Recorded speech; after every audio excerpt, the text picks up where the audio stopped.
Good, beautiful Sunday, everyone. My name is Coach Darwin, and today is May 14, 2023. We're at the 134th episode of the HR Cafe, Usapang Trabaho, Buhay at Iba Pa. And joining me for today are mentors Alan and mentors Rona. Mentors Alan, mentors Rona, please say hi to our audience. Hello, happy Mother's Day. Hello everyone, happy Mother's Day. Happy Mother's Day, everyone. So, our topic for today, for our free learning, is about regenerative HR, the role of HR in enabling sustainability culture. And our guest is Sir Jun Roy. That will be on the second part of our program. So please make sure you stand by, and we will be starting our program. The HR Cafe, Usapang Trabaho, Buhay at Iba Pa is an online talk show sponsored by the Philippines HR Group. We've been doing this for 3 years now. We're the longest running virtual HR talk show and free learning program. And we're happy that we continue to attract audience like you guys. And again, my name is Coach Darwin Rivers. I'm the founder and president of the Philippines HR Group. I'm a certified life coach, a public speaker, motivational speaker, and also an HR consultant. I'm the VP for HR for a global BPO company. And as I mentioned, there are mentors that are joining here today, our HR Cafe servers. Let's start with Mentor Alan. Mentor Alan is a learning and development OD practitioner with more than 20 years of corporate and freelance consulting experience. He's the president and managing director of Creative Moves Business Outsourcing and one of the board directors of the Philippines HR Group. Mentor Alan, please formally greet our audience and welcome them to our show. Good afternoon, ladies and gentlemen, and also those who are watching from the different time zones. Good evening and good morning para sa inyo.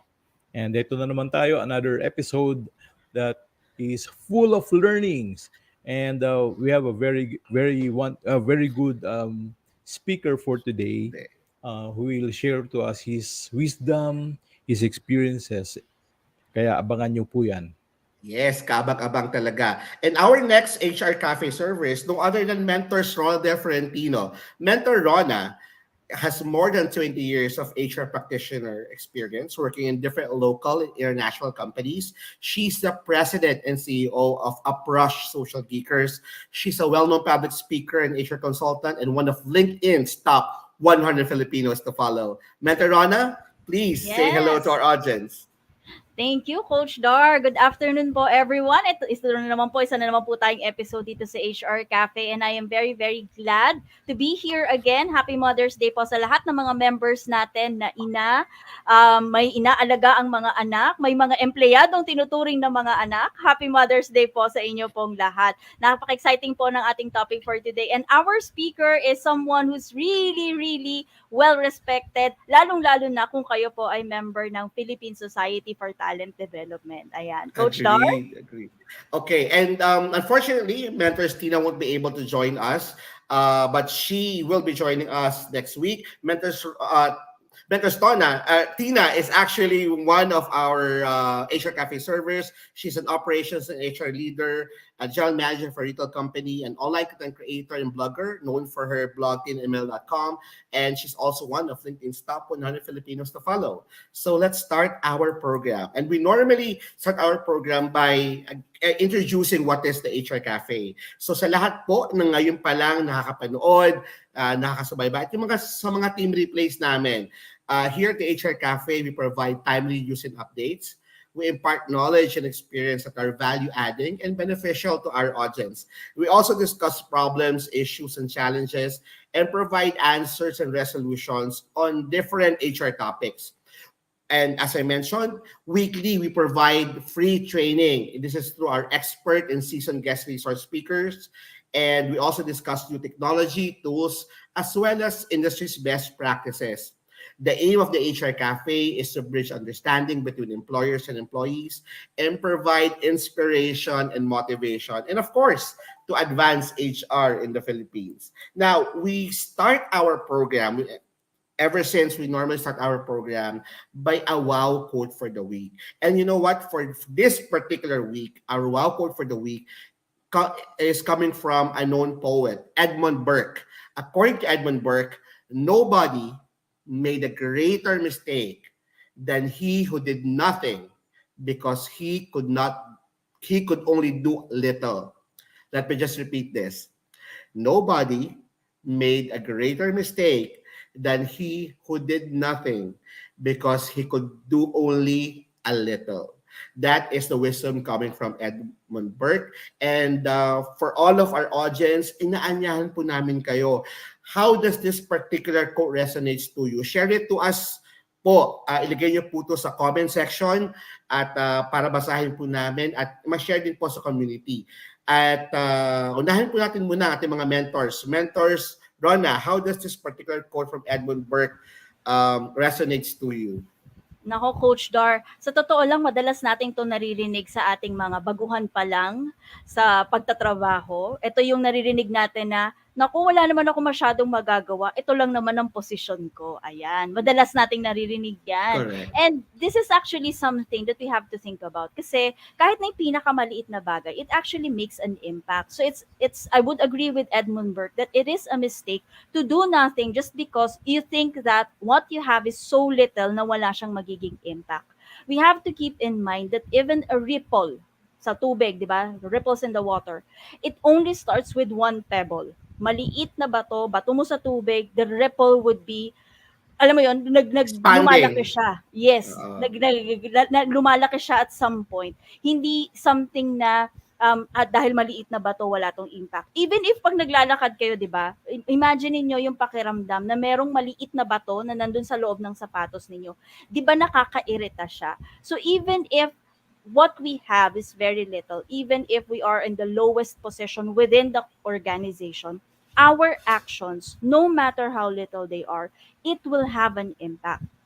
It's much better to do something than to do nothing at all and then later on complain na things are not changing. Nagko-complain ka pero wala ka rin namang ginagawa. Hindi mo naman kailangan gumawa ng isang bagay na sobrang laki, sobrang life-changing para sa lahat ng mga tao. Minsan yung mga maliliit na bagay, pag pinagsama-sama mo siya, yun pa pala yung mas nakakatulong. Ayan, 'di ba? Ikaw po, Mentor Alan, ano pong masasabi mo? Mr. Alan, you're on mute. Thank you. Sabi mo, cute ako. You're on mute. Anyway, alam mo ang ganda nitong quote na to kasi maraming mga HR practitioners, professionals na nga mga 3 years na sa kumpanya, minamalit pa rin nila yung kanilang role. Thinking that since they are alone daw sa department or they are considered as expense in the organization, wala silang impact and they don't have even a seat in the mancom, kaya wala raw impact yung kanilang mga suggestions and ideas. Para sa akin, mali po ito. Maling-mali. In fact, as an HR professional, ang laki ng role natin. We are supposed to be a business partner in the organization and we can make our presence felt by talaga asserting your authority of knowing the policies and all HR matters. So, this quote is a powerful reminder of the importance of taking action, no matter how small that action may seem. In this context, I want to share three pieces of advice that I believe can help us all become more effective HR professional. Una-una, don't underestimate the power of small action. Sabi ni Mentor Tina, ripple nga. Oh. May ripple effect kahit malit na pebble. No? As HR professionals, we often face complex and challenging problems that can seem overwhelming. It's easy to fall into the trap of thinking na wala tayong magagawa because our actions are too small. But the truth is that even small actions can have a significant impact, whether it's reaching out to a single employee, for example, by supporting him, or making small changes to a policy that improves the workplace for everyone. Every action we can make or we can take can always have an impact and can make a difference. Pangalawa, embrace the idea of continuous improvement. One of the most important things we can do as HR professionals is to constantly evaluate and improve our processes and practices. Huwag tayong mga kontento kung ano yung dinat na natin. Gawan nyo ng konting pagbabago. Kung ano yung pangailangan ng organization, take risk. Huwag kayong matatakot. Isipin nyo, kasi marami sa atin, ay, natatakot akong galawin yan, baka may masagasaan. Kaya nga tayo nandyan eh. We are supposed to be the agents for change. Okay? Tayo mga ahente ng pagbabago. Kung wala kang gagawin dahil itinatali mo na yung kamay mo, you're already, nilalagyan mo na ng poses sa sarili mo, you're already um, Limiting establishing a yourself. performance ceiling, walang mangyayari. Uh, Finally, don't be afraid to take risks. As the quote suggests, the biggest mistake we can make is to do nothing. Sometimes taking action means taking a risk and stepping outside of our comfort zones, di ba? But it's important to remember that calculated risks are often necessary to achieve meaningful change. As HR professionals, we need to do these sacrifices and these calculated risks and try new things if we want to make a real difference in our organization. Yun lang po yung aking masasabi. Thank you. Okay, salamat Mentor Alan, Mentor Rona. And sa lahat po ng mga nanonood sa amin ngayon, nag-live, inaanyahan po namin kayo na ilagay po sa comment section kung ano po yung opinion nyo about this wow quote for the week. Also, inaanyahan din po namin kayo na please put your company name or kung saang lugar kayo naroon sa Pilipinas or even outside the Philippines para mabati rin po namin kayo. Now, for this particular quote of Edmund Burke, I relate it to another quote that he made, another famous quote that he made. Ito yung, the only thing necessary for triumph of evil is for good men to do nothing. And ako iniisip ko to not only in the workplace. Kasi kung in the workplace to, in the corporate setting, marami ako nababasa sa Philippines Asia Group na mga supervisors, entry-level HRs na nakasabi na nako yung HR director ko, yung HR manager ko, hindi maganda ugali, masama makitungo sa mga tao and whatnot. Pero ikaw, you're not doing anything. Pinapabayaan mo lang na ganun yung leader mo. You're not talking to him. You're not providing critical feedback. And you're not doing anything to actually change your environment. That's the reason why that particular behavior of that particular leader ay patuloy na nangyayari at ang nangyayari lang is umaalis yung mga tao, hinahayaan na lang nila na ganun yung ugali ng leader nila, which is wrong. Kasi for evil to triumph, it means that good people are not doing anything. So I would encourage you that if you feel that there are people in your organizations, even in your community, even in the government, that you feel would need critical advice or kumbaga you need to provide your feedback,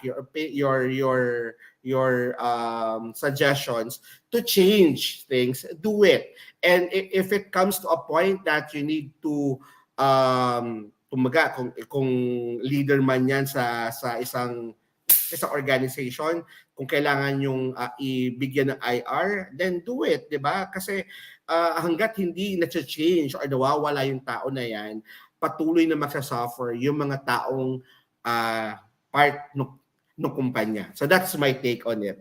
So far wala pa naman nagbibigay, pero I would like to say hello to Daday Callejo Dino, watching from Parañaque, also from Joanne Badango Holgado, watching from Cabuyay, Laguna. Happy Mother's Day po. At also from Jing Abalera, good afternoon, watching from Pasig City, and happy Mother's Day. So that's it. Again, if you're watching, please put into the comment section wherever you are, or even the name of your company so that we can share it to our audience. Now, let's go to our next yung HR question for the week. Ang ating HR question for the week is kaka-post lang kahapon. What if an employee does not provide his or her answer to the NTE? Ito yung notice to explain that the company has given to him or her for an alleged violation. Ano daw yung dapat gawin pag may isang employee na nag-violate tapos bigyan mo siya ng NTE as part of due process, pero after 5 days, walang ginawa sa employee, binalik lang yung papel na wala nakalagay kung anong rebuttal niya, or kung hindi man binalik, hindi talaga niya walang bahala niya at ayaw niyang sagutin yung NTE. Ano daw po ba ang dapat gawin? So, let's start with Mentor Rona. Alam ko, Mentor Rona, na-encounter mo to sa sa mga makukulit at pasaway na employees. Oo, usually kasama yan ng mga ayaw tanggapin yung NTE. So ayan. So pag ayaw sagutin yung NTE, okay? At sure naman kayo na talagang ayaw niya. So katulad nga ng sinabi ni Coach Dar, binalik niya yung NTE sa inyo pero wala siyang explanation, baliwala niya yung kanyang NTE. So what you can do is actually proceed with the due process still. So, ang gagawin nyo lang is to give the notice of decision based on whatever documentations that you have. And then mention there that to date, we have not received your written explanation and we view this as waiver of your right to be heard. So, basta nakalagpas ng 5 days na hindi siya talaga nagbigay ng kahit na ano po, pwede nyo gawin yan. Now, if you're feeling magnanimous at gusto nyong, I like that term kay Sir Jun Mendoza ko nakuha yung term na yon. If you're feeling magnanimous at gusto nyo bigyan siya ng chance, pwede kayo actually magsabi ng to date we have not received your written explanation. May we follow up the written explanation? We would give you an extension of X number of days para makapag-submit. You can also do that. But generally, if hindi kayo talaga sinagot, pwede kayong dumiretso niya sa notice of decision and then let the person know na we waited for you, you did not send us any reply, we view this as waiver of your right to be heard na. Coach Dar and Mentor Alan, ano pong masasabi ninyo? Ako kay Mentor Alan, what's your point of view? Bakit ba may mga empleyado na na ayaw sagutin ng isang NTE? Marami. One reason yan is patay mali siya. Okay? Correct. Patay mali siya para hindi masabing guilty, hindi masabing wala siyang alam, hindi rin niya masabing wala siyang alam. So, parang lang, putting you in a limbo, alanganin kung ano talaga, hindi niya alam that act in itself is already a waiver of his right, no? Of his rights. Kaya tama si Ma'am Rona, pwede mo na i-proceed yung disciplinary action. Pero tama, mabait naman tayo, HR tayo So let's be magnanimous. Pagbigyan. Pero in your letter, you have to state there that we're giving you another extension, but failure to answer this letter already suggests that you are waiving your rights to defend yourself or to explain Correct. yourself, which means we'll proceed with the disciplinary action, whatever it is. Kaya andun pa rin, isusundin pa rin yung due process, pero kailangan talagang sampulan yung tao. Kasi Correct. pamamarisan siya. Uy, pwede pala yan, no? Hindi, ano na nangyari, Dre? Wala, pare, denied na ko. Tapos wala na nangyari. Pwede pala yan. So, weakness natin yun. Hindi pwedeng ganun. Pero ano lang ha, warning lang po sa mga HR kasi iba naman medyo nasosobrahan naman sa higpit. 'Pag hindi sinagot yung notice to explain, minememohan pa din. So hindi niyo po kailangan memohan dahil hindi sila sumagot. Ano daw, Ibig Wag-wag sabihin, problema. insubordination daw pag hindi oo, sumagot. hindi po, hindi po Reminder gano'n lang. 'yun. Reminder lang po, pero 'wag niyong Oo. memohan, 'wag niyong hindi sila po puwedeng kasuhan ng insubordination. Mm. Kasi ano nila 'yun, eh, kumbaga it's a right given to them. Mm. So hayaan niyo lang kung hindi sila sumagot Min at binigyan niyo na ng chance at wala pa nangyari tulad nga ng sabi ni Mentor mm. Alan, kailangan lang properly documented na itong extension, binibigay namin 'to sa'yo, pero 'pag hindi ka pa sumagot, waiver of your right to Ayan na. depart na. Minsan Oo, kasi, nasasaktan yung ego ni HR. Parang oo. feeling niya nababastos siya, feeling niya binabalewala siya. Mano to matapang to sinusubukan ako nito Ayun na. Away bata ang labas. Yeah, that's the reason why we need to ensure that whenever we are doing admin hearing investigation, let's not put any emotions on it. It's just a procedural process, right? And what we need to do is to ensure that the process being followed. If the employee refuse to provide any NTE, then as Mentor Shona and Mentor Alan mentioned, just inform the employee that hey, we're giving you another opportunity. If not, then it means that you're waiving your right to be heard, and we will use any available evidence that we have Mm. to make a decision regarding the alleged case. Importante yung alleged kasi Yun. pag hindi mo sinabing alleged, ibig sabihin may presumption of guilt Nag-a-assume ka ka na. na eh. Correct, Nag-a-assume ka oo. na. So, mateteknikal tayo sa sa NLRC. Kailangan, you always use alleged until the Oo, yung such mga time. alleged tsaka yung ano, alleged tsaka it seems, mga ganyan. Oo. Mm. Until such time that you really give out your notice of decision, because your notice of decision will be the reflection of the decision of management. So that's it. Correct. Hindi importante na na pilitin nyo si employee na sumagot. Okay? So our news is for the update lang coming from DOLE. So DOLE and other 15 agencies have already signed guidelines for first-time job seekers. Ito po yung sinasabi ng under the First-Time Job Seekers Assistance Act. If you would remember way back, I think prior pandemic pa to nung nagkaroon ng batas wherein first-time job seekers i-waive yung nila, yung pagbabayad ng ano ba to, yung mga police clearance, NBI, yung mga pagkuha ng mga different documentation. So lang to, sinususog lang, pinapaalala lang Department of Labor na for first-time employees or first-time graduates or job seekers, there are certain benefits that you have. And to know more about it, you just have to research about the First-Time Job Seekers Assistance Act, and that's available at the Department of Labor and Employment website. Now, Mentor Shona, ano bang bago sa SSS? Kasi mukhang meron silang karagdagang benepisyo binibigay. Patungkol sa COVID, tumataas na naman daw ang COVID cases sa Pilipinas. Yes, tumataas na naman daw ang COVID cases, pero tulad nga ng sabi ng WHO, hindi na siya actually considered as something that we need to be alarmed. It's something na kumbaga parang yung usual lang na mga sakit na siya, hindi na siya nandun sa level na talagang pandemic.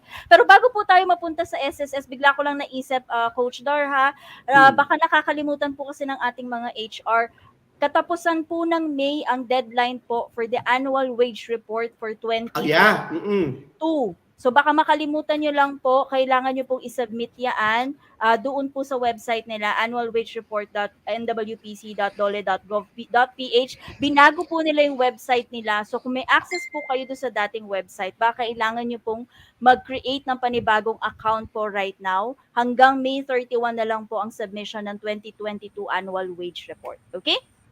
Now, going back to SSS, actually, wala pong baka isipin ng mga tao na merong bagong benefit. Hindi po. Ang sinasabi lang po ng SSS, tinatanggap pa rin po nila yung mga COVID cases under sickness benefit.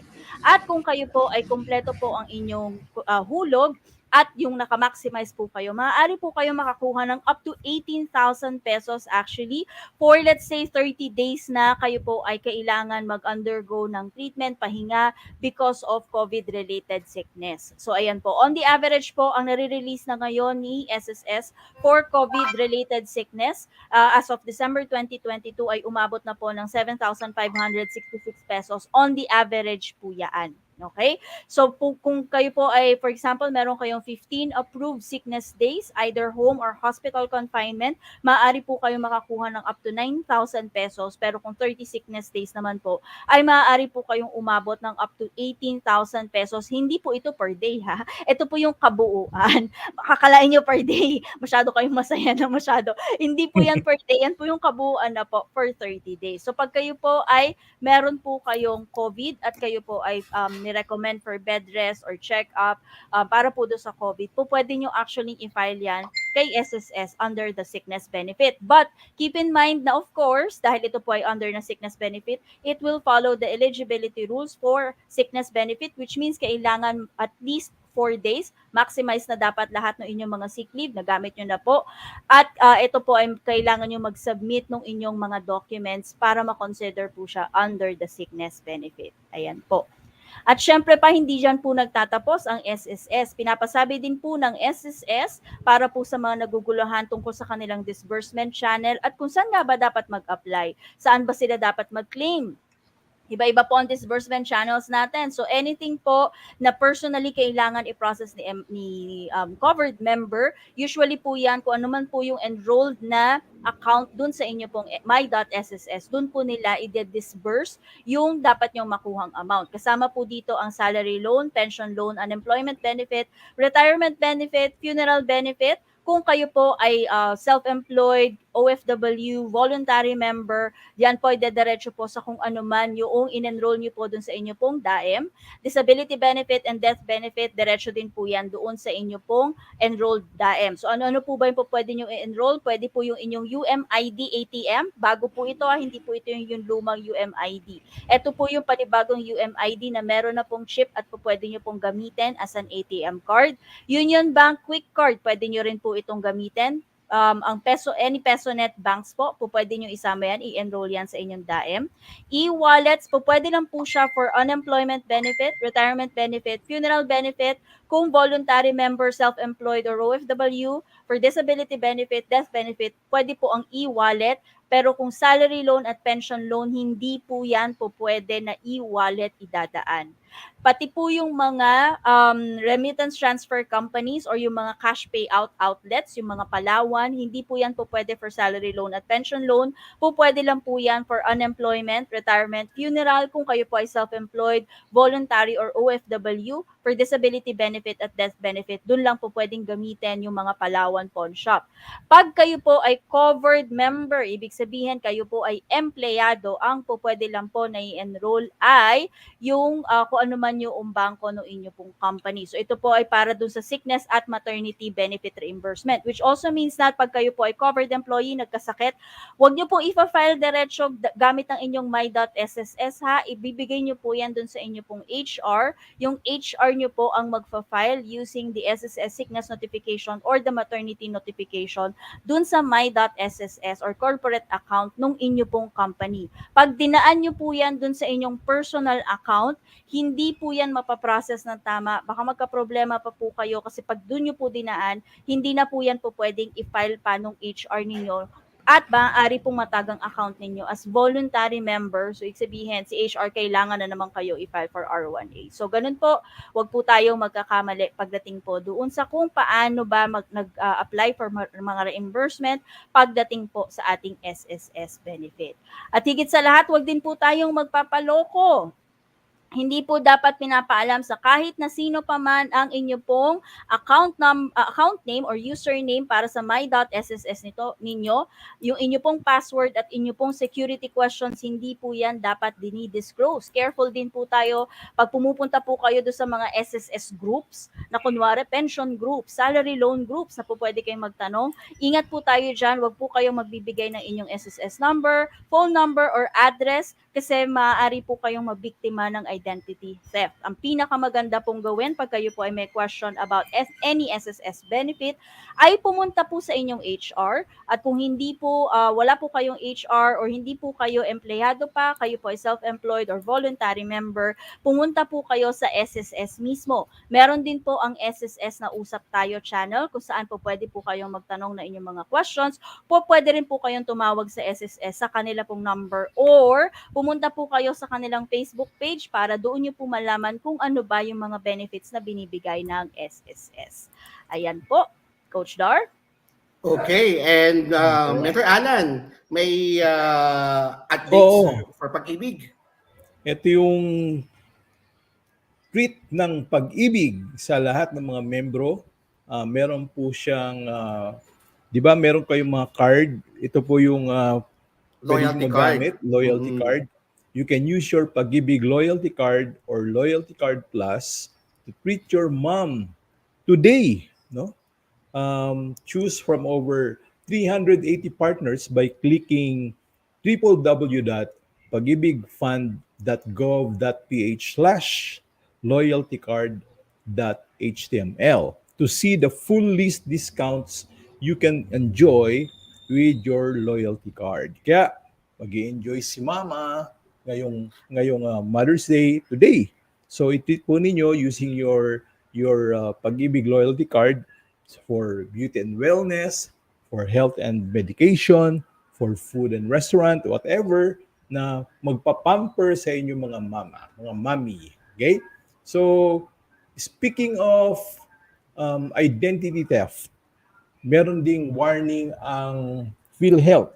Ito naman tungkol sa mga nagpapanggap na connected daw sila sa PhilHealth at sila raw ay nagpapaloan. Naku po, huwag kayong magpapaloko dahil wala pong loan sa PhilHealth.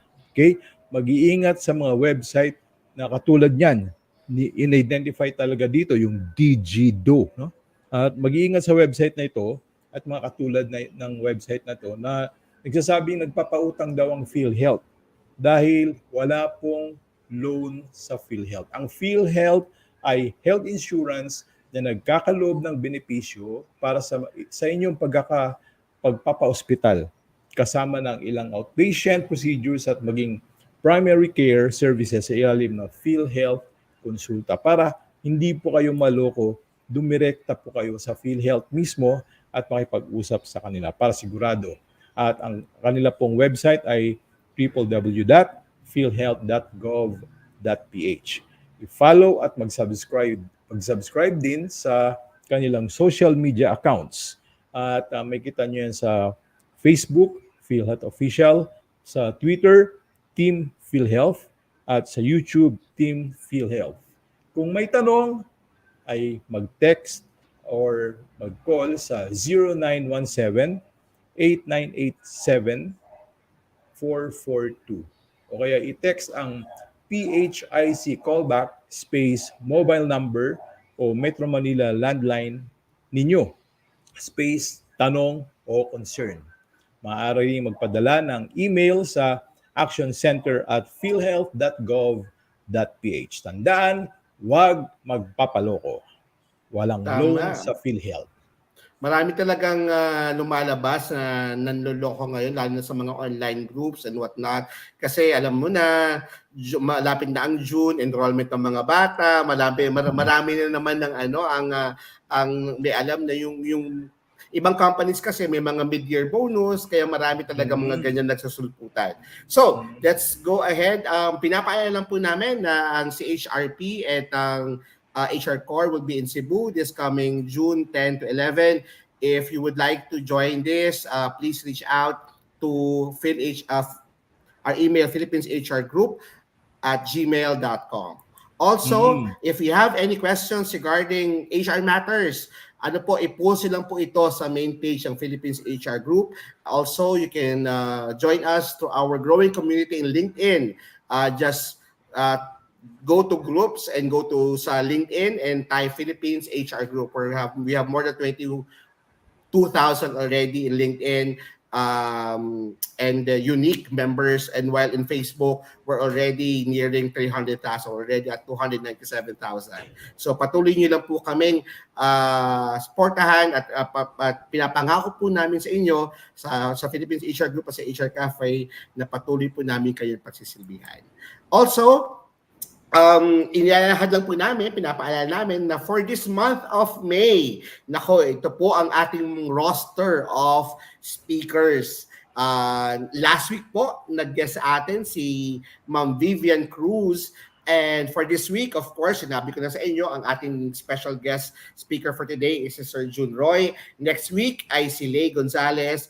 At sa last week of May ay si Layden Tagiba. Yan po ang ating roster speakers for the month of May. Now, let me just formally introduce our facilitator and guest speaker for today. Jun Roy Sir Jun is currently the Organizational Development Consulting Head of Nomura Research Institute here in Manila. Ang Nomura po ay based in Singapore and they've been around since 2019, top 1 global think tank for profit category. They're also top 10 fintech in the world and the biggest consulting company in Japan with 86 subsidiaries and presence in 16 countries. June is also the 2021 past president and current governance advisor of the Philippine Society for Talent Development or PSTD. Ang PSTD po ay isa din pong kaakibay ng Philippines HR Group. Aside from this, Sir Jun Roy has more than 25 years of leadership experience in HR, organizational development, talent development, quality management, risk management, and corporate performance management. Sir Jun is also a DDI certified facilitator, a professional Scrum Master, a certified MBTI facilitator, and a certified ISO lead auditor. Sir Jun is one of the leading voices in regenerative HR and sustainability culture in the Philippines. And I'm also proud to say that Sir Jun Roy is a very active participant and supporter and advocate of the Philippines HR Group. Ladies and gentlemen, it's our honor to present to you Sir Jun Roy. Sir Jun, are you Hello, there? hello, hello.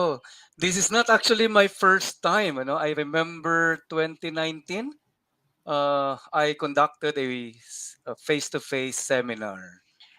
Yeah, and that was the Yeah, I first agree time I kasi. saw you in Correct, person. Yung sir. aking Correct. idol, si Darwin. Yun. Ako, marami po tayo dyan na na nandito para tumulong sa ating Oo.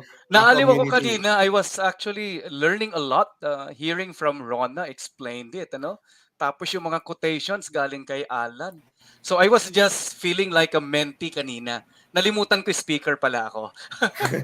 Very good. Oh, this is really a nice program. So Okay. it's a pleasure to be invited here. So shall we? Thank you. Sir Roy, we'll give you up to 4:30 for you All to right. be able to provide your expertise and guidance to our community. Napakarami po ang manonood at patuloy manonood via team replay sa ating program. So we'll give you the floor. Nasa backstage lang po kami, sir. All right. So they can see naman yung slides, no? And there. Okay. Good afternoon, everyone. So it's an honor to be part of this noble undertaking. Ang topic po natin today, it's regenerative HR, enabling sustainability culture. Maraming dapat ipaliwanag dyan, no? HR, we are all aware of that, no? Pero regenerative, parang bago sa pandinig, no? And then yung sustainability, I think that's not new. Pero pag dinugtong mo doon sa sustainability culture, parang bago sa pandinig ulit natin. No? So ang importante dito, the takeaway here, is that ano ba yung role natin bilang HR in the sustainability? At bakit kailangang magkaroon ng sustainability culture? And then when it comes to sustainability culture, how does that define what we mean by regenerative HR? So ang gagawin natin, we will discuss and share to you our insights, and we will use a lot of images and pictures because they paint more than 1,000 words, ika nga, no? All right. So we will cover three important topics. First, let's understand what sustainability is. hanggang doon sa regenerative sustainability. And then bilang HR, whether we are leading HR, we are an assistant or an officer, regardless of our ranks, how do we help in embedding sustainability culture within our respective organizations? And then ano ba yung mga best practices? So if I want to contribute in helping embed sustainability culture within my organization in my own little way, how are the others doing that? Ano ba yung mga pwedeng gawin? No? So yan ang pag-uusapan natin. And then you will realize later on na this would go beyond and transcend to our roles as HR. Malalaman nyo na ang sustainability pala, malaki ang kinalaman bilang community member, bilang family member, it transcends our roles beyond work. So ating alamin, no? So una, nagkakaroon kasi ng confusion, ano ba yung social responsibility? Ano ba yung sustainability? Mayroon ding tinatawag na 17 Sustainable Development Goals. So ano yung Sustainable Development Goals? Naririnig nyo din, and even in some companies, ang ginagamit nila, ESG or Environment, Social, and Governance. No? So pag sinabi nating sustainability, simple lang, less theory lang, no? Outcome. Yan ang gusto nating mangyari. That means we are able to meet the needs of the present without compromising the ability of the future generations to meet their own needs, no? So kasama na diyan yung environment, kasama diyan ang social, kasama diyan ang governance, no? So for example, you have the need to express yourself in the social media. Pero when you do that, using fake news, knowingly or unknowingly, nakikipagbardagulan ka, you result to, let's say, bullying, then that's not sustainable behavior in the social space. No? So ang sustainability, hindi lang po environment yan. So kung corporate, mas madaling intindihin, environment, social, governance. Okay? Sustainable development is the strategy. Yun yung 17 na ipapakita natin 17. Alright? And then yung pinaka-driver si social responsibility. Ibig pong sabihin, nawala po ba si CSR? Hindi po siya nawawala. It is still becomes the driver of why we are doing this because the sense of social responsibility of everyone is what drives that strategy and it's what drives the achievement of what we mean by sustainability. Yan. So, pag sinabi nating regenerative naman, this is what we call the next wave of sustainability. Bakit? Kasi ang sustainability, it's more on restorative. Example, nakakalbo yung ating kagubatan. So when we want to restore that, that's what it means by sustainable. Ang daming nangyayari sa social media na hindi maganda, no? Fake news, bullying, right? If you look at the social media, parang toilet ground nga ang sabi eh, di ba? And it's true. So pag binalik mo yon, you restore a sense of order there, that's still within sustainability. Beyond that, which is you're not driven anymore correcting a mistake, correcting what is bad, reducing an impact which is negative, then that is regenerative. So, hindi madaling pumunta sa regenerative nang hindi ka rin dadaan sustainable. Pag sinumatotal mo lahat yan, sinimplify, it's really all about caring for our world. No? Yun lang ang ibig sabihin niyan. No? Strip of all the complexities, the jargons, it's really all about caring. Do we care about our world? Do we care about others? Do we care about ourselves? Right? Do we care about our organization? So care is the centerpiece of what we mean by sustainability or regenerative. So I will show you several pictures later on and let's see. No? So starting with this. So if you are not familiar with this or familiar with this, I just want to have a quick mental exercise. You may write in the comments or you may write in your hearts. No? Pick one number here that is close to you. That means if you are going to advocate something, or probably you're already advocating, alin kaya dito? Is it about no poverty? Is it about something Maybe you are into number 5, gender equality. Others are more into responsible consumption, like that, no? So think very quickly and just pick maybe one to three of these, no? So why is this important? It's here. Each of us can make a difference in transforming our world. We just have to choose where and how, no? Saan yung focus natin? So ano ang takeaway nito pag ikaw yung nasa HR?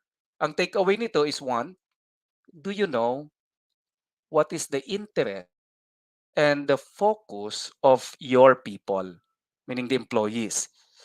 Alin kaya yung gusto nilang pag-participatan? Ano kaya yung malapit sa puso nila? And then second, do you have the data? So you want to engage people not just on attending events, find out where they are more passionate about, find out where they are more interested to advocate, which among the 17 sustainable development goals. Right? So that's one takeaway there. No? So it's starting from yourself, and then as an HR, finding out what interests others, no, when it comes to the sustainable development goals. I've done a lot of presentations like this, especially last year, and you will be surprised. May mga HR, and this is more a thankful moment, no? We don't blame them, no? Uh, they don't know what 17 sustainable development goals are. It's their first time to know about it, right? So, ang tingin ko doon, all right, okay, it's good that you're here and you found out. So the next step, therefore, it's to be more familiar with it and then pick your choice, right? Second, saan tayo as a world, as a planet, we're not doing well. Okay, the SDG was established in 2015, but you can see the colors. Just find out how many greens are there. Konti lang, just by simply looking at it, just the color, right? And there are pushbacks, no? Look at this data, no? Itong nasa bandang kaliwa. These are pushbacks. So what does it mean? It means we are not gaining so much ground. What about in the Philippines, right? In the Philippines, we are 103rd out of 165. So it's not a number that we can all be proud of, no? And nag-slide back actually tayo, no? Dati nasa 85th, ngayon nasa 103rd, right? And 9 out of 17 is in red and only one in green. Okay. Now again, the question is, why should I care? Why does that matter to me? Yun ang importanteng tanong. Ang sagot doon is because we are supposed to care about our world, about our environment. Kung sasagutin natin yung tatlong P, we care about our planet, we care about the people, not only the people that we live with, but also the people that we work with, and also belonging to those communities we live in. No? And then third, it's about the progress. We care not just about the progress of our companies, but the progress of our nation. So if we don't care about any of these triple P na tinatawag, triple bottom line, planet, people, progress, or prosperity, then this has no meaning and there's no sense. So the first step, therefore, as HR professionals, for you to build that regenerative mindset is to ensure that people do care about these things. So ito yung actionable insights.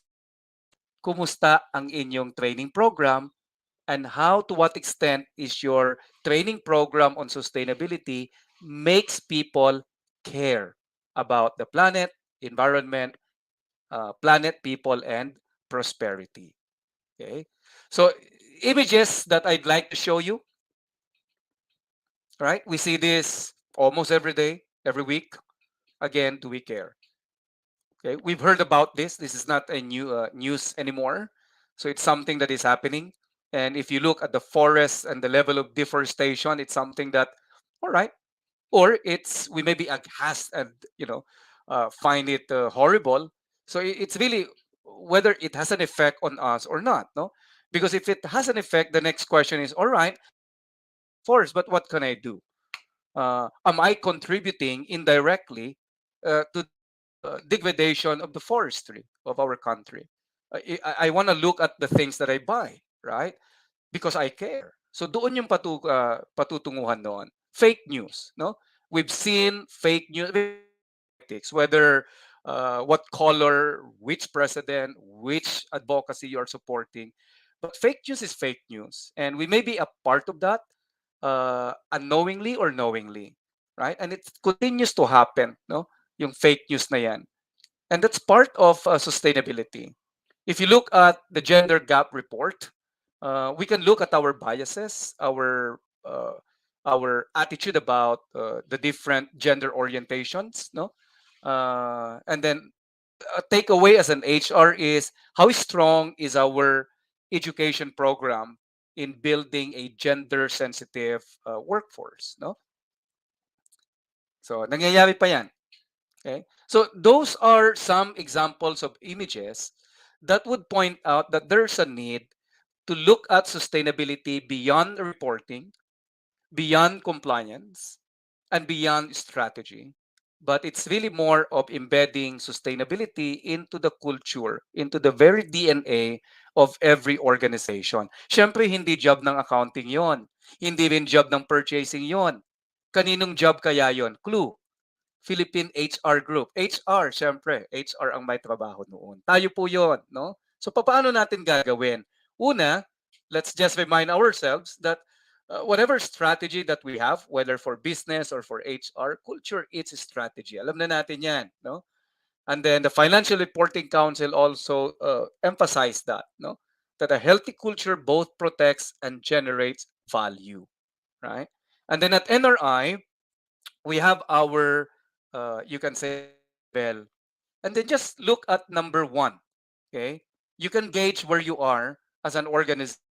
Everyone knows about the desired sustainability culture behavior, meaning the practices and the behaviors that I should display, whether it is in environment, social, or governance, if I use ESG, or planet, people, and progress, alam ko bilang empleyado.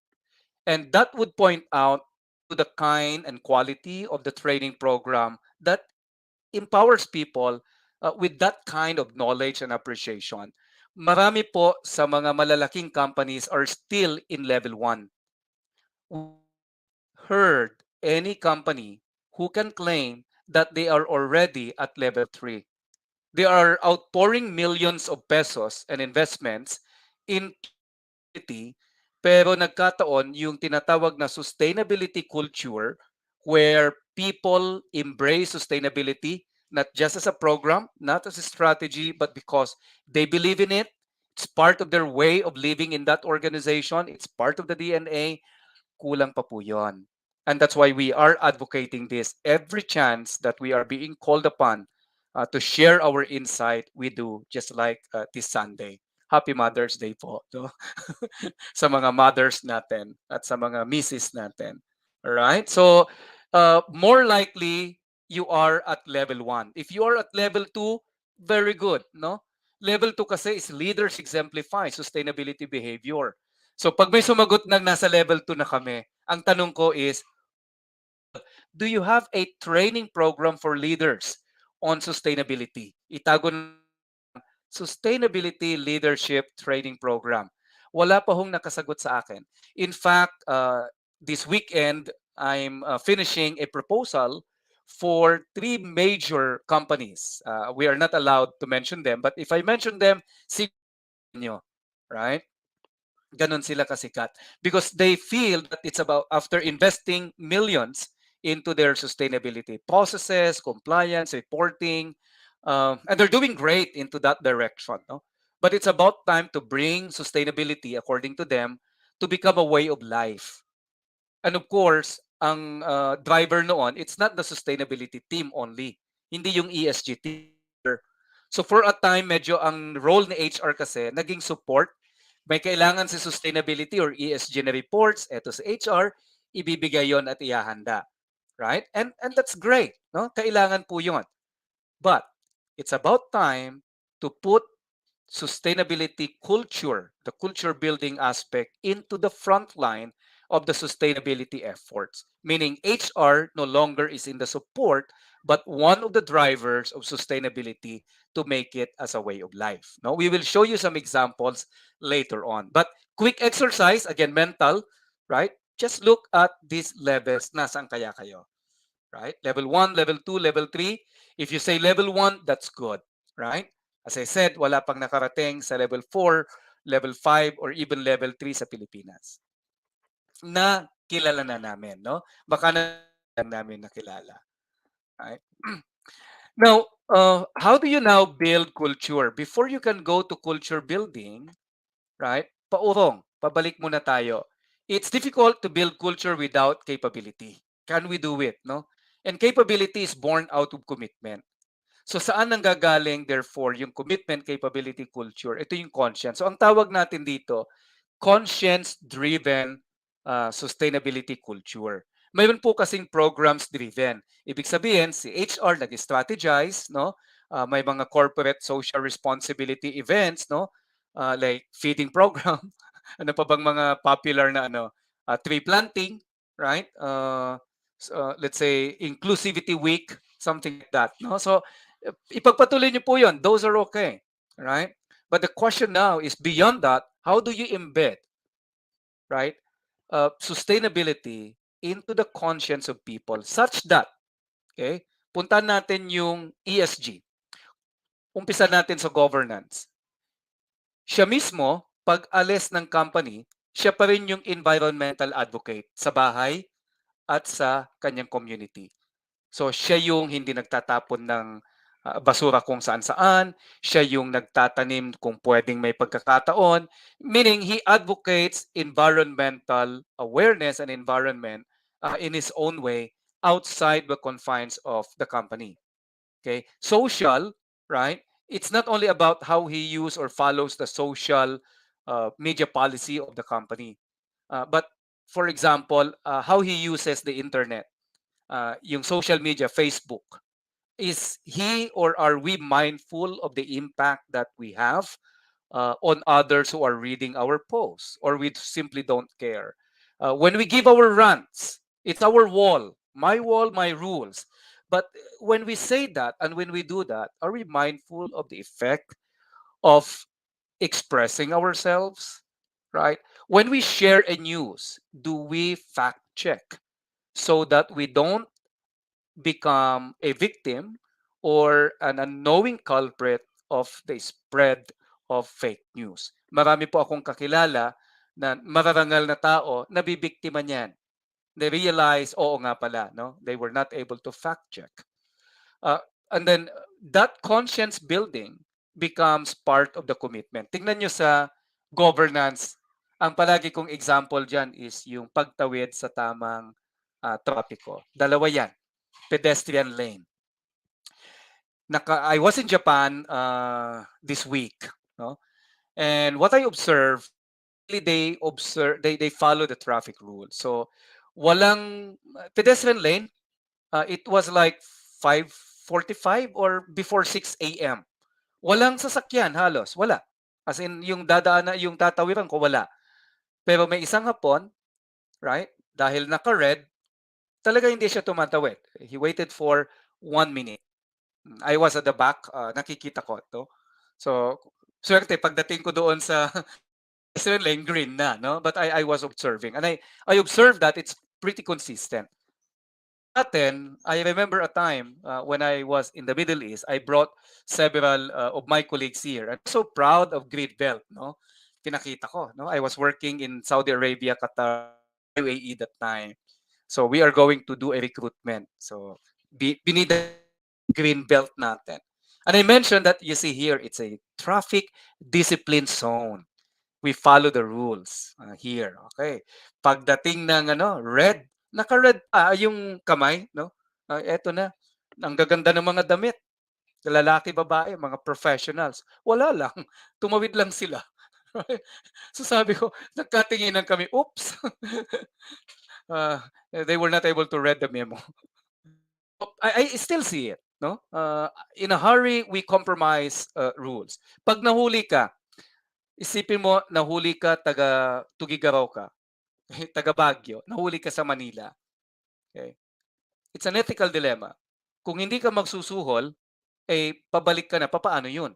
Babalik ka ulit. 100 lang naman ang katapat. Hindi mo madala sa panalangin eh. Minsan pudpud na yung, "Sir, ipagpe-pray over ko na lang po kayo, patawarin niyo na po ako." No? Sometimes it works, sometimes it doesn't. No? And so you are tempted now to, 100 pesos versus galing ka ng province or malilate ka.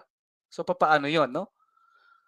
So one is practical, right? The other is ethical. So which one do you go? So that's governance. That's conscience. So what's uh, in what's keeping you, what's driving you to decide? It's really your conscience. So what we advocate is what we embed into the hearts of people in our training program is a conscience driven.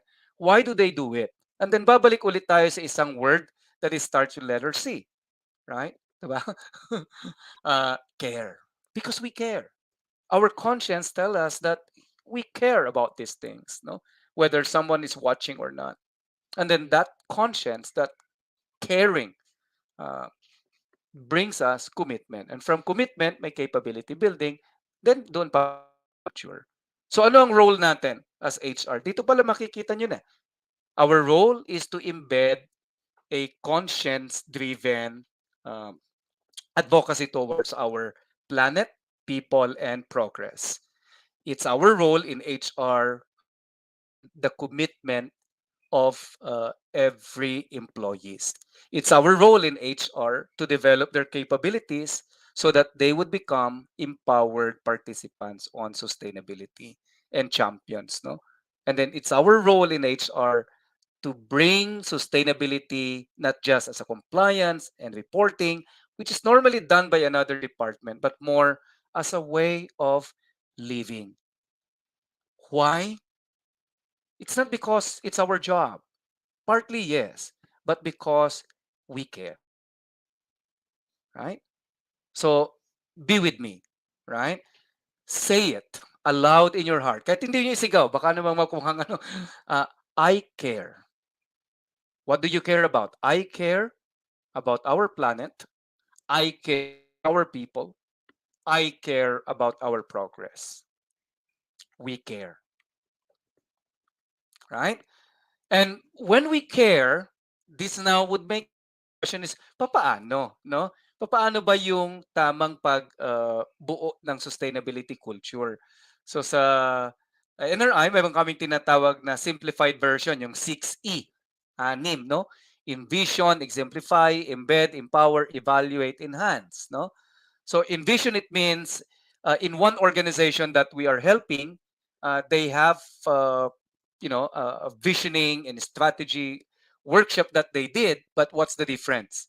It's only for sustainability.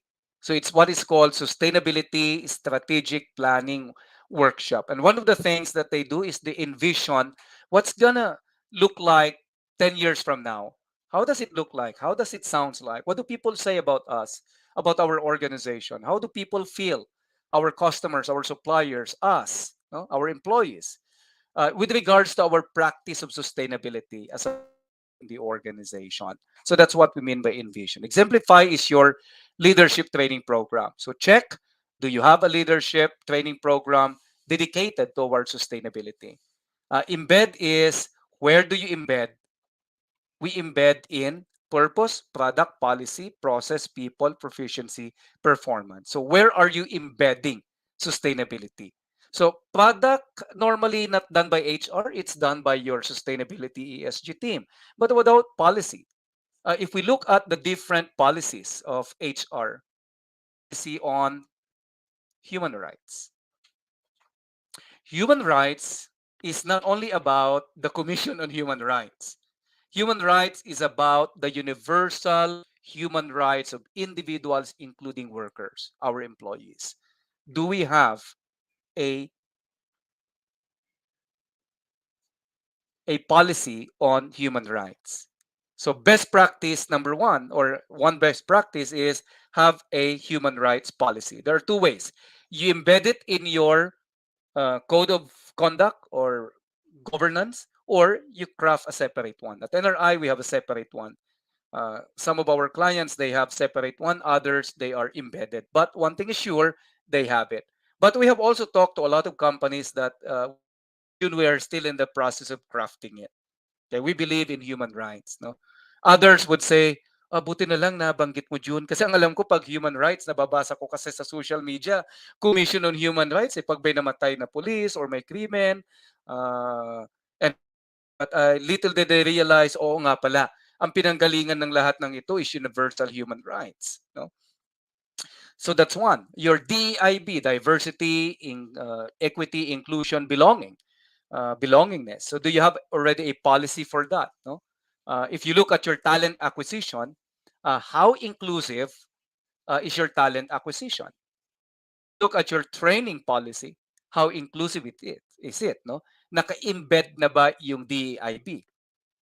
Right? So these are just examples of where and how to embed sustainability as a way of life. So hindi pwedeng pa-training lang, no? Kailangan may embed din doon sa iba't ibang practices, right?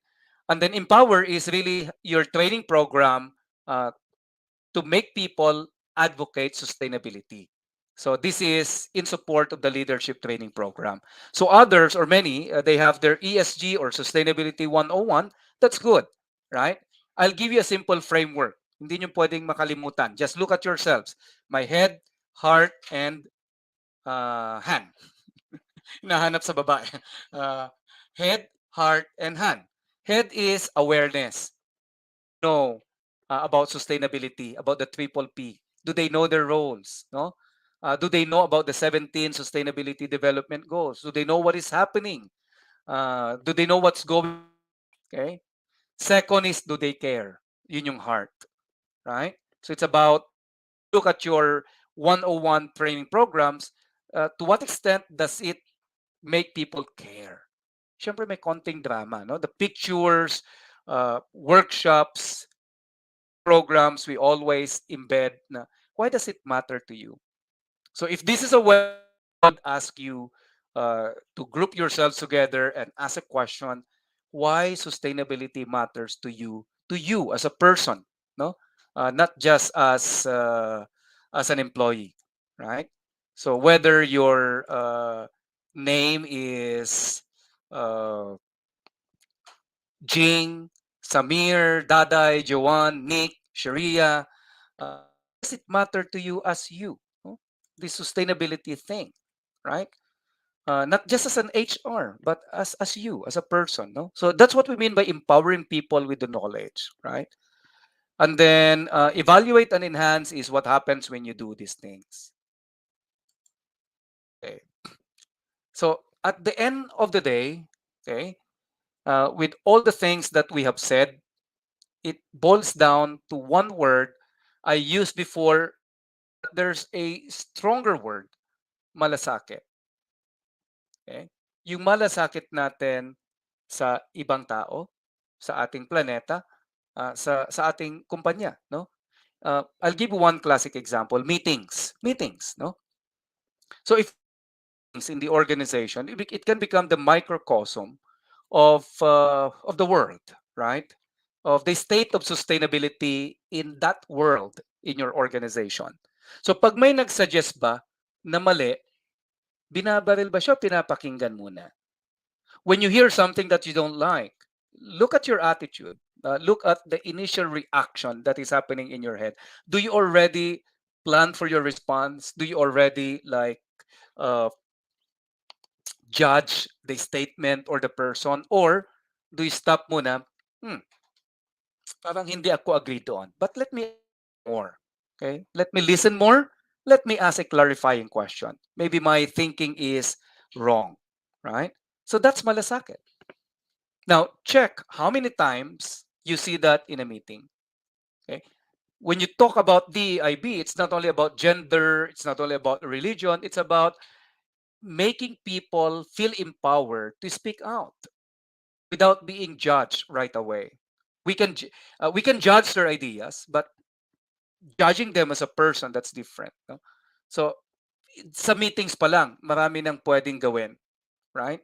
in terms of our how do we promote uh, DEIB in meetings, right? How do we promote governance in meetings? How do we promote sustainability in meetings? Ang sinaserve nyo ba, for example, is something that contributes to the degradation of the environment, or do you purposely go for things that support the environment? Okay, sa meetings yun, pag nagpakain. So, doon pa lang marami na, no? So, in short, for a conscience-driven sustainability culture to be embedded in the organization and become a way of life, it requires transformation. And question, saan nag-uumpisa yung ang social transformation? Sa mga organizational transformation. Government is an organization by itself, no? Barangays are organizations. Our companies are also organizations. So when these organizations experience transformation, then it becomes the collective transformation of our society. But saan nanggagaling yun?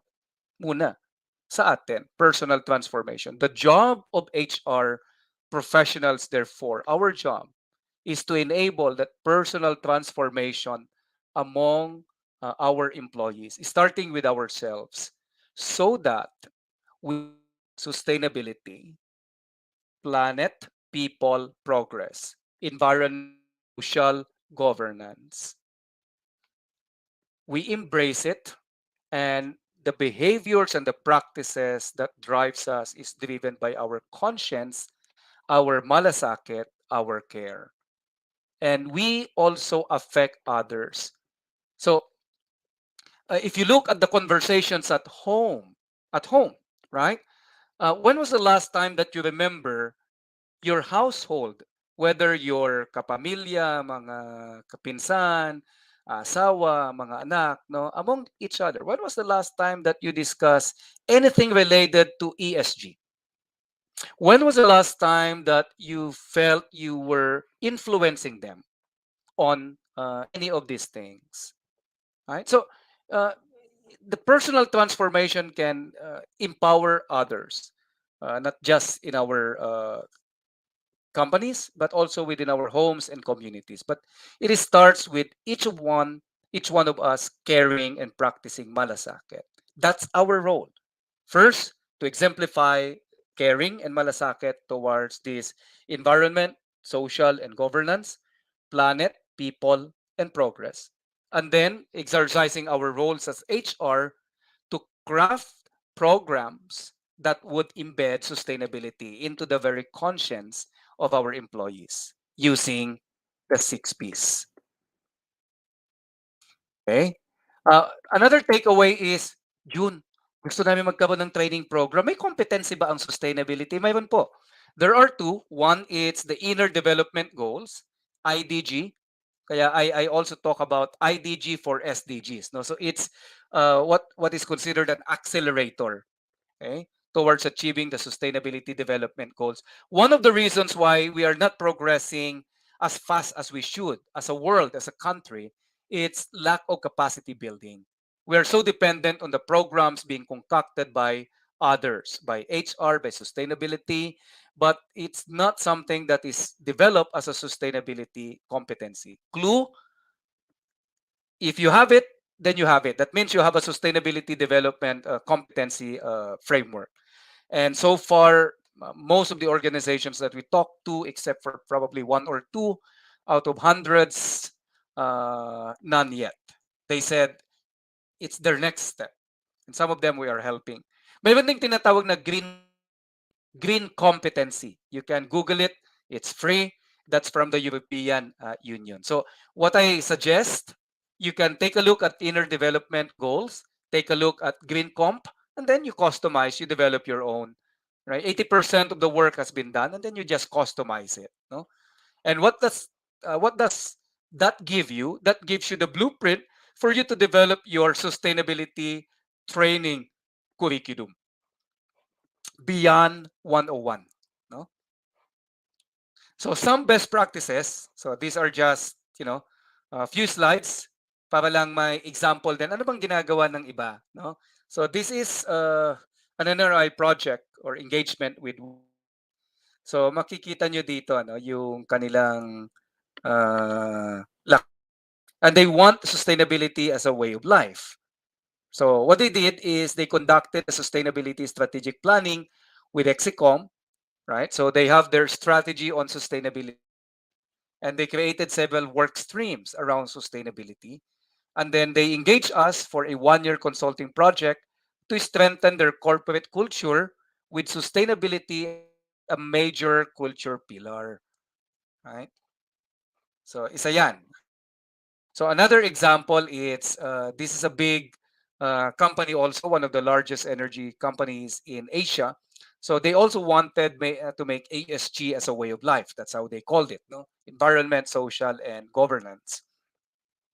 So they sabi nila, it's June, before we start, this was last year, before we start with the employees, we train first HR kasi sila dapat ito, but they're more into supporting the reporting, the compliance, which is good because it was and it will continue to be necessary role of HR, no? Pero we want them to advocate the culture building on ESG to make it as a way of life. Kasi pinapirma namin lahat ng EXCOM, nakalagay way of life. Pero of course, HR is supposed to drive this. And so we helped them. We conducted a training program for their HR. And this year, we are being asked to conduct the training program for all their employees. Gawa na lang tayo ng training the trainer. Sabi ko, no, no, Jules, we don't have the bandwidth. So, we want someone to do it for us para mas okay yung quality. Then eventually, we can have the training the trainers. But for this year, let's start with the leaders, they said. No? So, this one is a celebrated case. Lumabas ito sa Harvard because it's the first company and known company globally na yung kanyang reporting, inilagay niya talaga si C. What is C? Culture. Usually, ang ESG reporting, it's on the governance. It's the first company that puts C, meaning culture, as part of the reporting. Galing, no? This is from NRI. So what we did is we are a tech company also, one of the largest uh, top 10 fintech companies in the world, no? So ang ginawa namin, it's yung DX is digital transformation. We help companies transform their business. So that's the digital transformation 1.0 and 2.0. This year, we launched our digital transformation 3.0. That means transformation of society, and that's where you can say sustainability or ESG belongs. No? So we help societies embrace sustainability uh, into their way of life. Right? So that's us. No? City. If you look at city, it cannot just be a separate layer. So it's part of their very strategy. It's part of their culture building, right? This is a research done by another company. And if you look at the data, simple lang. Even in the Philippines, marami ngayon pag millennial or yung mga bata, they want to be associated with a company with a sense of purpose. Translation, a company that practices sustainability as a way of life. Hindi lang yung nakikita sa report, no?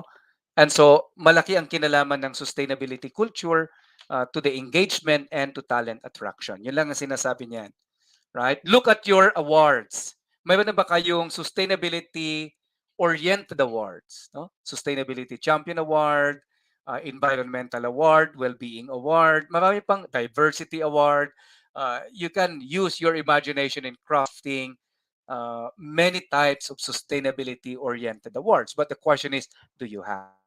If you don't have, now is the time to think about it and check, no, how you can we just one, right? And then add more, and then you will have a of sustainability-oriented awards, right?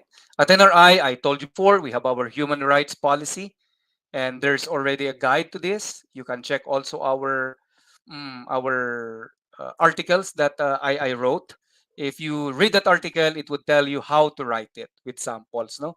But what is important is Do you believe in human rights? Naturally, we do. No, nobody else would say no. Any sane, sensible, and good person wouldn't say no. But do you have a human rights policy at work? If none, it's time to think about it, right?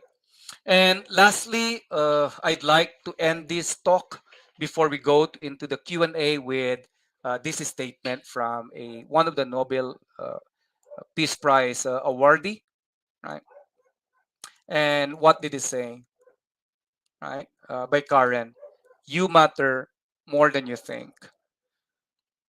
Achieving the 17 sustainable development goals, making our world, our planet, our people, our prosperity and progress become a better one. It's not the job of one person, it's not the job even of one country, it's not the job of one organization. Pero sundan ko yung sinabi kanina, no? Maraming mga um, binanggit sina Darwin, sina Alan about the impact of even just one, no? Lighting a candle amidst a darkness, even just one candle can, spread out the light, right? It only takes one person who do nothing for evil to be propagated, right? And as Karen mentioned, you matter more than you think. So in your own ways, think. And this is your assignment, by the way. Oh, may pa-assignment po tayo. But this is an assignment for life. An assignment for life. Right? Every day, think about two things. In the morning, what can you do to make the world a better place? Not necessarily the entire planet Earth, but in your own world, in your meetings, in your conversations with your boss, in your conversations with your peers, with your people who are reporting to you. That's a good starting point. How can you make these conversations uh, representative of what we mean by sustainability culture, especially on the social and the governance side? When you walk outside of your home, outside of your office, you can again start in terms of the governance. We can be the living example of a sustainable behavior in governance, no matter whether someone is, you know, looking whether it would inconvenience us or not. The ethical side of whether to give in or not is always there. And sometimes it's we throw away the ethics out of the convenience. As I said, mahuli, no? And a lot of things that I usually see, dalawang lane, right? Nagiging tatlo, apat, lima, and we find ourselves getting sucked into it, no? Me, I hold my ground, right? I hold my ground. Parang aanga-anga, no? Parang nagpapakamartir. But it's important to me because when I talk about it, I can talk with a sense of integrity that it's what I do, right? I may not be perfect, but I can tell stories of how I was able to hold my ground, right? And practice um, the ethical and sustainability side of things simply because I do care. And what I do matters more than I think. What about you? If you believe, do you believe that you matter than you think? You should. And if you do, what can you do in your own small way? Think about these things. And if once you start doing these things, spread out.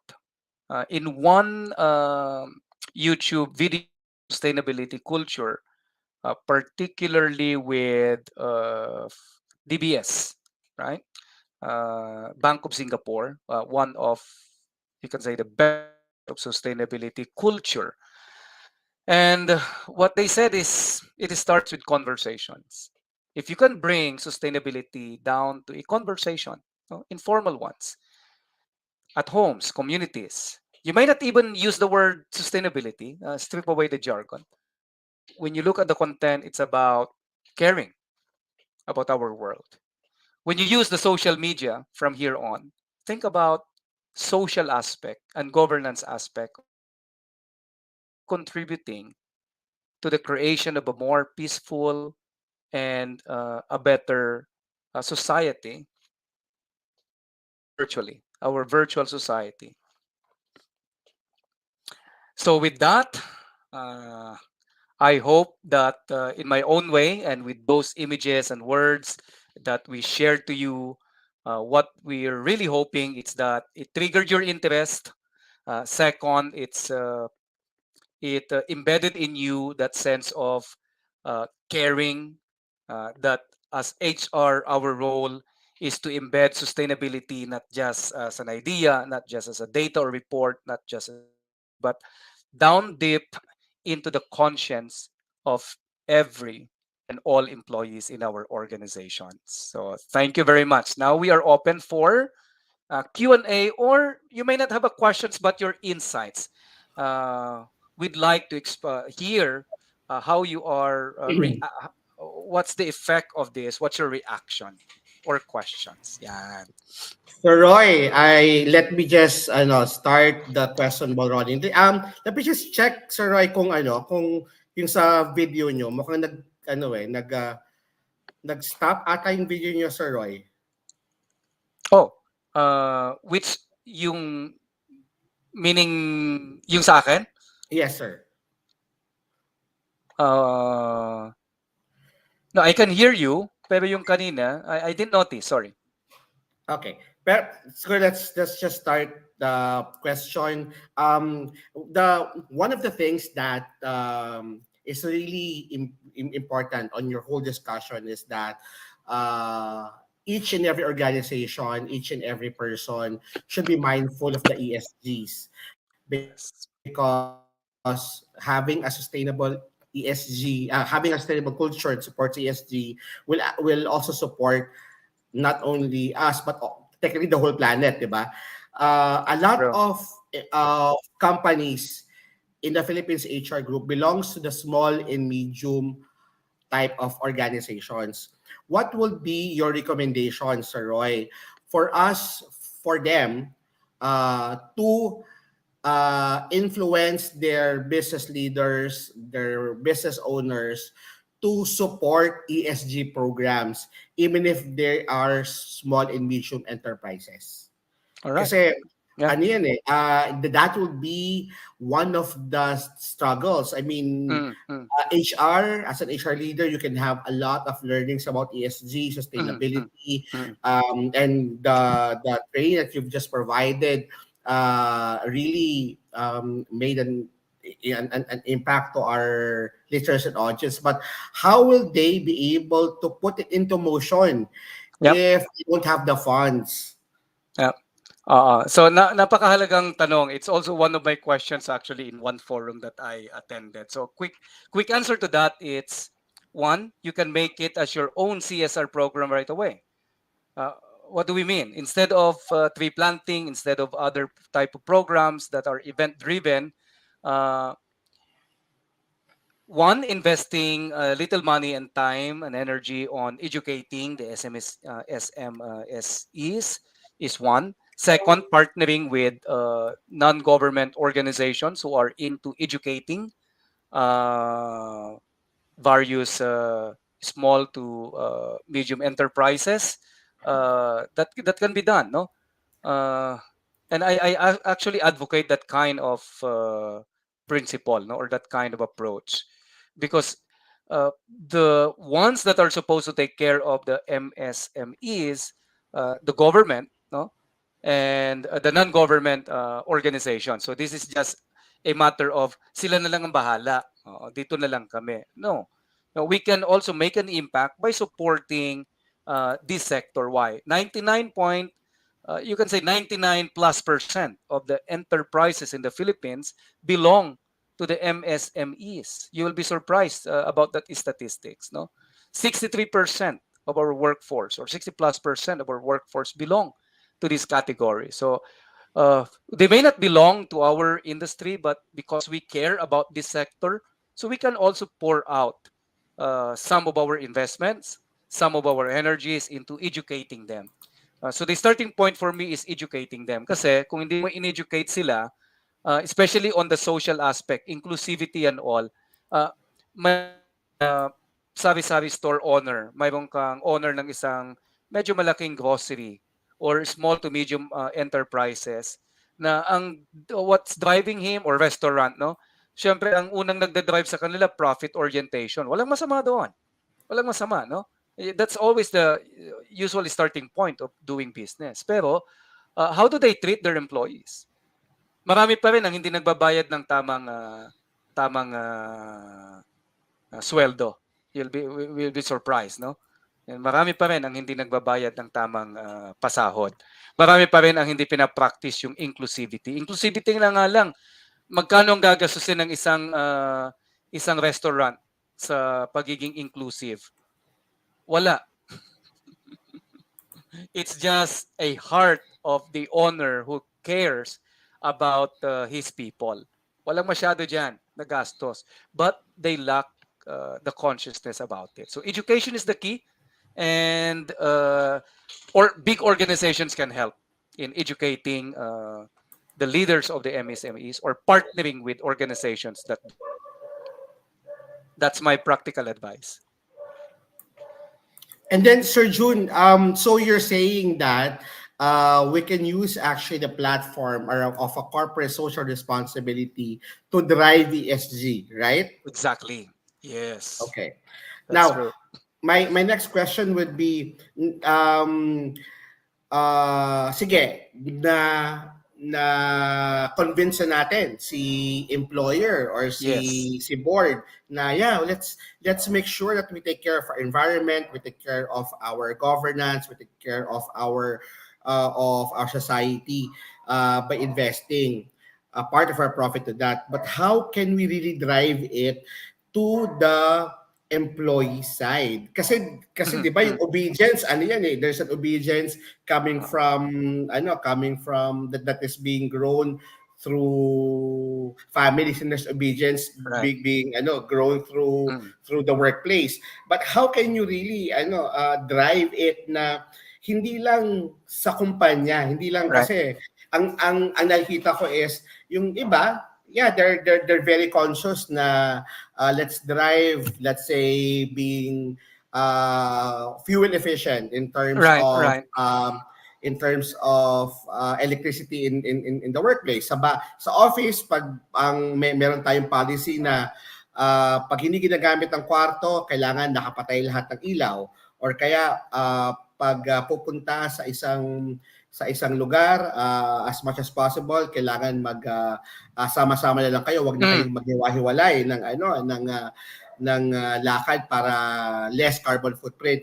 But that is being practiced in the office. But Right. at home, how can we measure the effectivity of our policies that is being kumbaga envive Right. even outside work?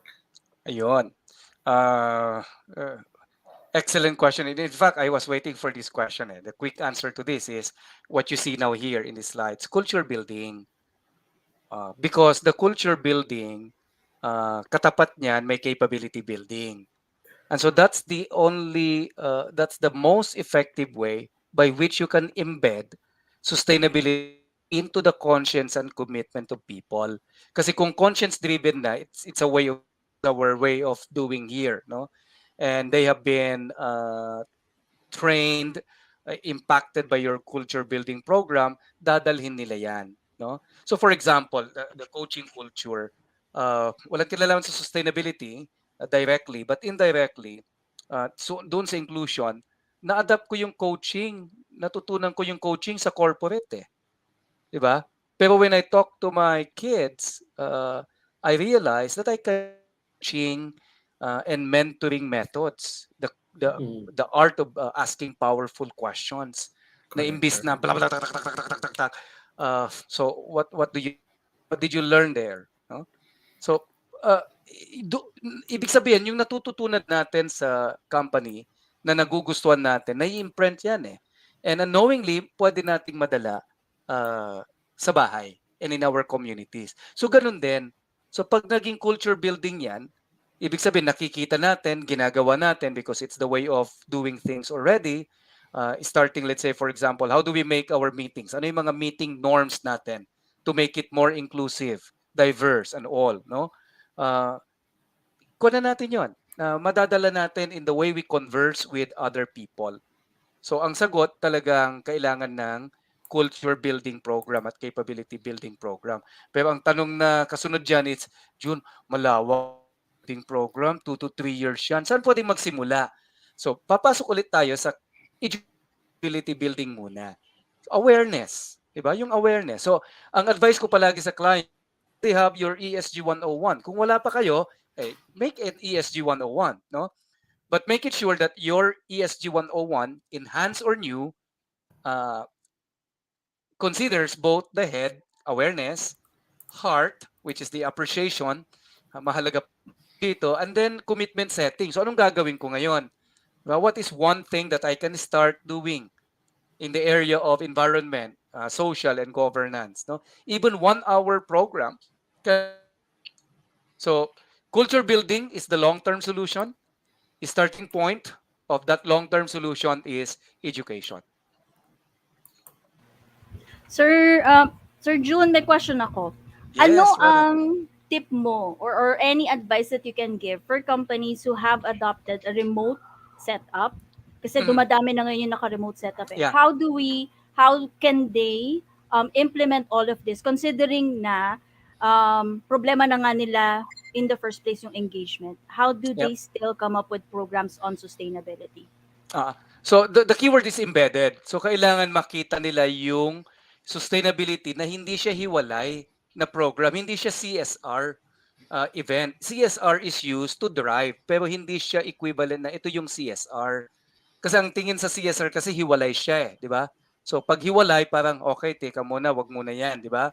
So kailangan Mm-mm. makita nila yung sustainability as part of what they do. At kung ang kausap ko naman ay ang management, importante na makita nila yung business side or business case of sustainability, 'di ba? So Mm-mm. dalawa 'yon. So paano yung sa kwan muna sa mga empleyado na masyado ng busy, right? In Mm-mm. the way they converse with their clients and in the way they converse with each other. What are the norms where they can practice diversity, inclusion, equity, and belongingness? Right? So by setting those norms and training people around that, they're able to embed in their conversation. So it's not something different. Hindi siya added work. It's just the way I converse with people. It's just the way that all right, I disagree with your statement, Darwin. I want to understand more. What do you mean by this? Right? So when I do that, I'm already practicing sustainability in many ways, no? Mm. Doon pa lang sa social aspect of things. So isang example lang, there could be many more examples. So the keyword there is embed. Kasi pag nakahiwalay siya, additional work, burden. Dami nang ginagawa eh. Pwede Yep. bang next week, next month, and hanggang sa maging hindi na siya priority. Okay. Agree. Ah, may May question si que- Sir Ed. Yes, may question tayo from Sir Ed. Which companies are doing this well? Who serves as a benchmark for sustainability practice? And are they open to share information on their practice? Okay. There are two dimensions to this. Yung sustainability as a practice as a whole, many of uh, many of the companies that belong to the PLCs or conglomerates, they're doing excellently well there. Where I came from, yung Aboitiz, I'm a former Aboitiz person. Um, I can be proud that even before I joined Aboitiz, very strong on sustainability practice. Mayroon silang hiwalay na foundation. We also practice what it's called a sort of a social enterprise na kung ang negosyo mo ay financial, so you focus on sustainability initiatives and sustainability practices that uh, are in line with your business so that yung passion, purpose, at saka yung performance nandoon. So that's one good practice there, no? Pero kung sinabi mong sustainability culture building, most companies that we have talked to, they are just starting on this path, yung culture building. Okay? Karamihan sa kanila, mayroon silang ESG 101, pero wala pa akong nabalitaan na mayroong sustainability leadership training curriculum or leadership competency building on sustainability. Papunta pa lang sila doon. That's why we are having a lot of conversations on this. So kapag sustainability is a business practice, napakarami. Most of the publicly listed companies and what you call the conglomerates are really strong on this. Okay? Pero pagdating sa sustainability as a culture, as a way of life, uh, kompa lang, papunta pa lang yung karamihang companies doon. So the companies that are very good at this are in the US, no? Mga US companies yung karamihan na nagpa-practice diyan. Even sa academe, yung mga academes dito are still yet to integrate sustainability culture building into their curriculum. Unlike let's say sa ibang mga Ivy League companies, no? I remember Kaya wala akong maibanggit na isang company na on the culture side, no?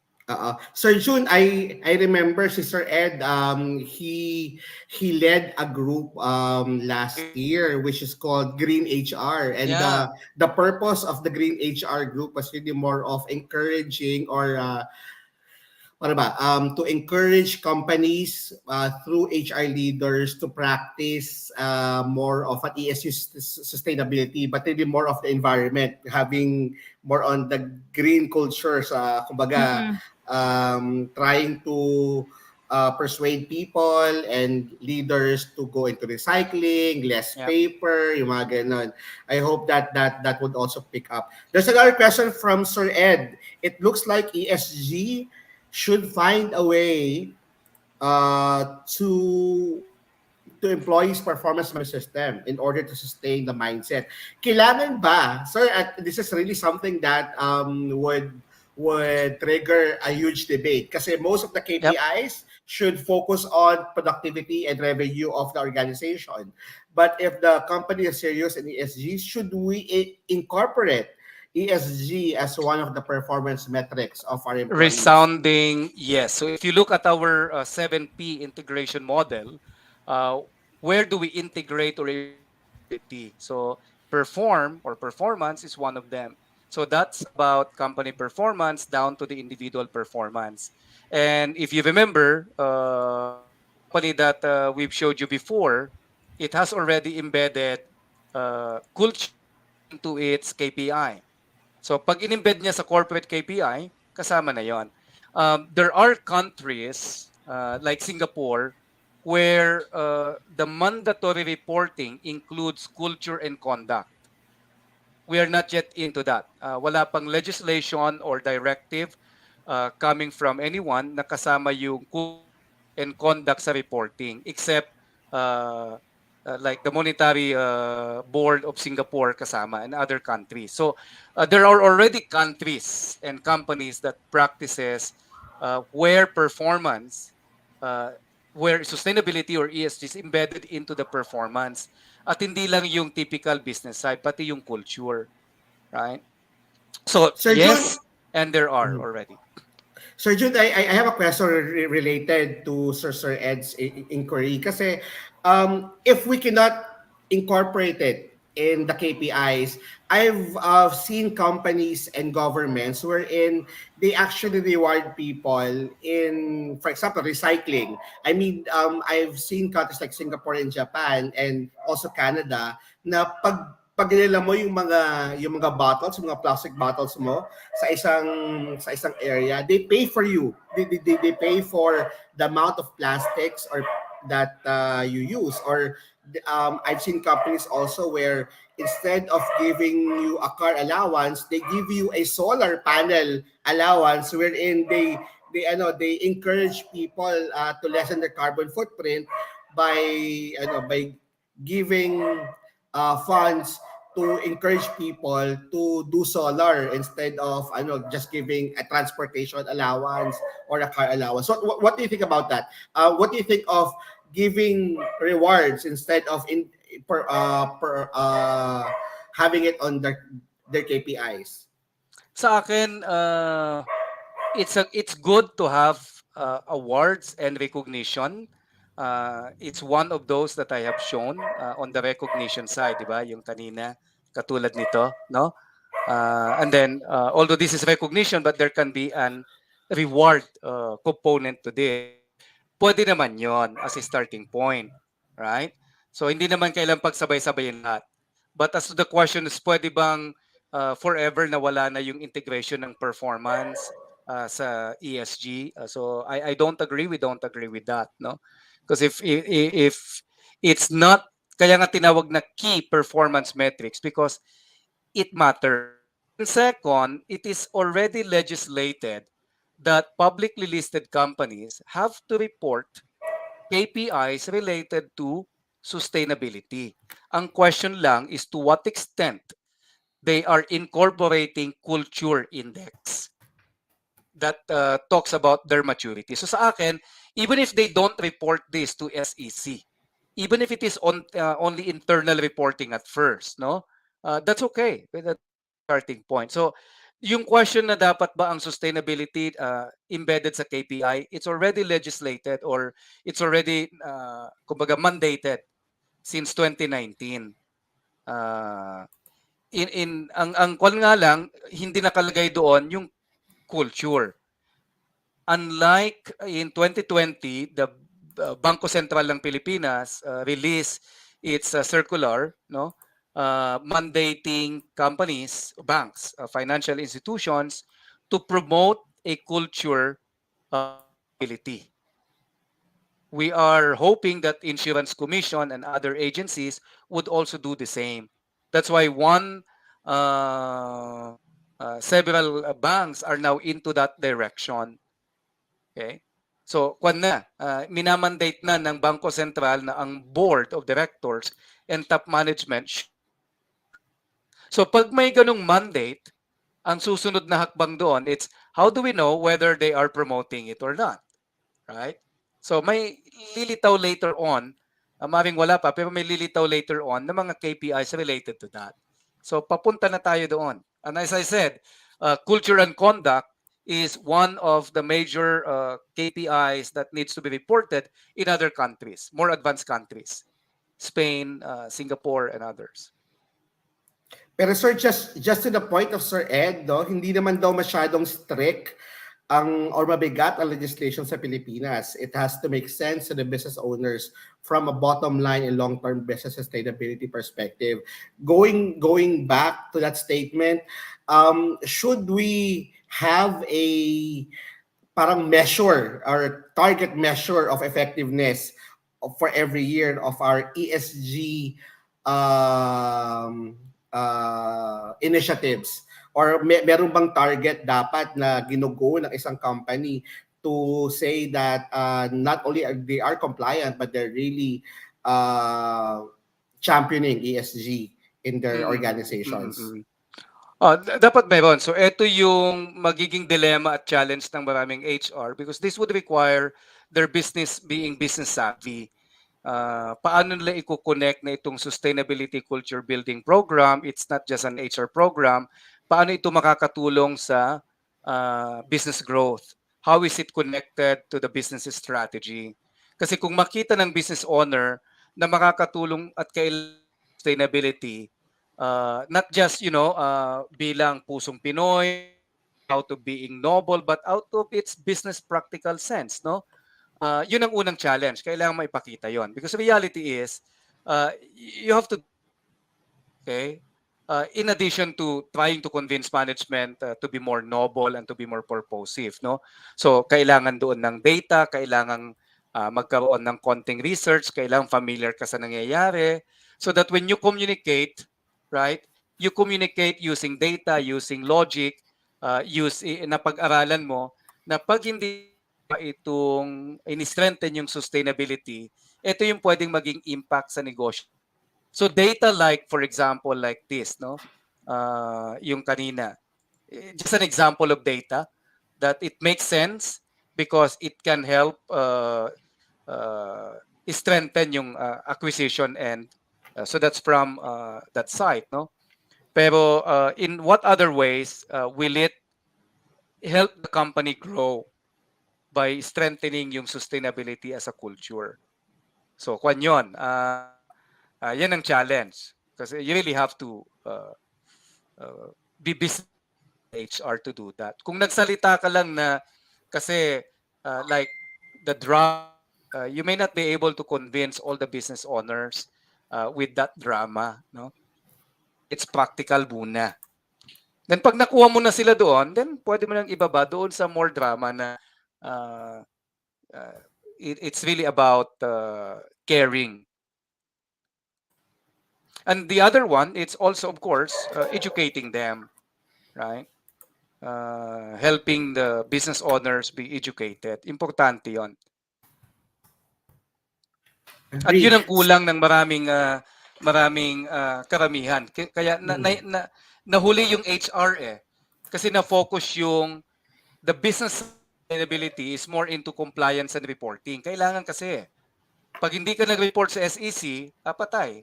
Talagang hindi pwede kasi may annual reporting sa SEC eh. If you are BSP regulated, hindi rin pwede kasi mandatory. Eh wala doon sa HR lang, nagbibigay lang ng data. Di ba? So, kung bank ka, pwede mo nang sabihin yon na banks are now mandated to promote culture of because of the circular. Pero at the end of the day, tama pa rin, no? Si Ed, ano yung business sense nito? What is the practical side of things? So that's what we need to learn as HR.